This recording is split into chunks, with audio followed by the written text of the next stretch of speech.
Tuhan bersamamu. Inilah Injil suci menurut Santo Yohanes. Dalam amanat perpisahannya, Yesus berkata kepada murid-muridnya, "Aku berkata kepadamu, sesungguhnya segala sesuatu yang kamu minta kepada Bapa akan diberikannya kepadamu dalam namaku. Sampai sekarang, kamu belum meminta sesuatu pun dalam namaku. Mintalah, maka kamu akan menerima, supaya penuhlah sukacitamu. Semuanya ini kukatakan kepadamu dengan kiasan, akan tiba saatnya. Aku tidak lagi berkata-kata kepadamu dengan kiasan, tetapi terus terang memberitakan Bapa kepadamu.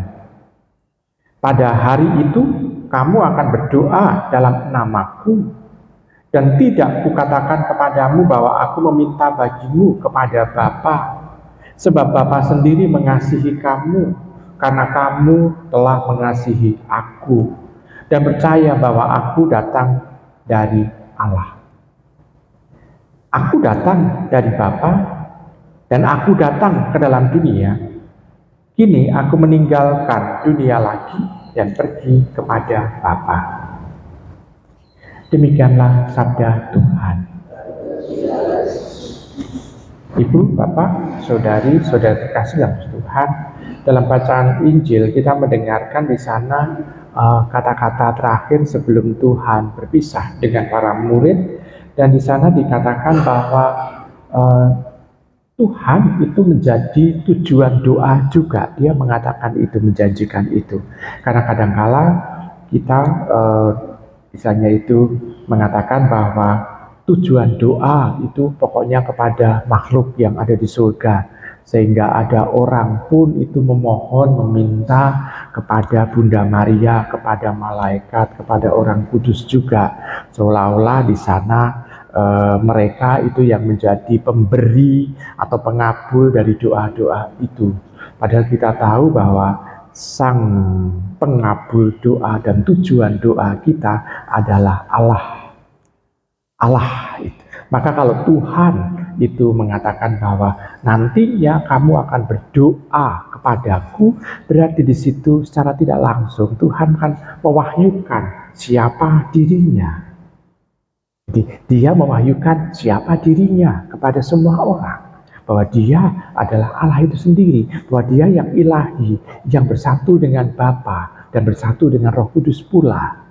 Dan di situ kita bisa melihat bahwa Tuhan ternyata mewahyukan hal yang sungguh-sungguh luar biasa. Lalu kita juga diuntungkan di sana. Tuhan Yesus dekat dengan para muridnya. Dan dia yang mengajari kita untuk berdoa dan menyapa Allah dengan sebutan Bapa. Berarti Tuhan sendiri sudah mewahyukan juga yang kedua adalah dia adalah yang dekat dengan kita. Dan kedekatan itulah yang membuat kita berani untuk mengungkapkan apa saja di dalam diri kita ini dengan penuh kesadaran kita. Dan keberanian itulah yang membuat kita berani mengungkapkan banyak hal kepada Allah. Bahkan permohonan-permohonan yang seringkali mustahil kita ungkapkan kepada Tuhan juga. Ibu, Bapak, Saudari-saudara terkasih dalam Tuhan. Dengan demikian, kita bisa mendengar bahwa dalam bacaan Injil hari ini, Tuhan mengajak kita untuk senantiasa mau untuk dekat dengan Dia. Karena dia kembali kepada Bapa, kembali kepada tempatnya, pulang kepada Bapa, dan kita merasakan kedekatan dengan dia, maka dengan mudah kita berdoa dalam keheningan, menyapa dia sebagai tujuan dari doa kita. Nah, dengan demikian kita bisa melihat ada banyak hal yang mau diungkapkan Tuhan melalui pewartaan hari ini. Lalu, sekarang kalau kita hubungkan dengan novena Roh Kudus, kita bisa melihat bahwa Roh Sang kebenaran dan Sang kebijaksanaan itu mau untuk menuntun kita menuju kepada Tuhan Yesus sendiri, menuju kepada Bapa itu sendiri, menuju kepada Sang tujuan doa, dan Dia sendiri juga menjadi tujuan doa kita. Dan kita Sayangnya jarang menyapa Allah Roh Kudus. Yang kerap kita sapa adalah Bapa, Putra, bahkan juga Bunda Maria, tetapi Roh Kudus jarang sekali disapa oleh orang-orang Katolik. Ya Allah Roh Kudus gitu segala macam itu kan jarang tersapa. Karena memang kadangkala orang Katolik itu kan lebih cenderung yang gampang dilihat gitu, yang gampang dirasakan. Tuhan Yesus, oh ya, ceritanya ada di Injil. Bunda Maria, oh, ada kutipannya ada di Injil juga.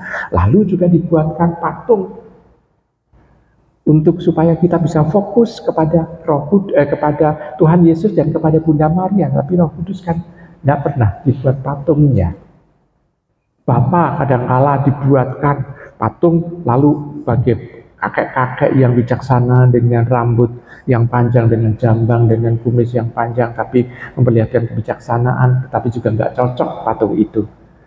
Roh Kudus bingung orang, patungnya yang mana? Apakah mau wujudnya burung dara atau Roh Kudus berupa api, juga bingung. Nah, ini Bapak, Saudari sekasih dalam Tuhan. Maka orang Katolik jarang sekali fokus menuju doa kepada Allah Roh Kudus. Maka dengan novena ini kembali kita diingatkan bahwa oh ya ini loh, ada pribadi ketiga dari Tritunggal Maha Kudus yang juga mengajak kita, menuntun kita, dan sekaligus mendengarkan doa-doa kita supaya kita bisa juga menjadi orang-orang yang konsekuen dan orang-orang yang setia kepada Bapa juga. Nah, dengan demikian kita sebetulnya mau untuk dengan segala macam cara gereja mengajak kita untuk sampai kepada Allah yang benar, Allah yang sejati, Allah yang menantikan kita berdoa. Maka marilah kita hening sejenak.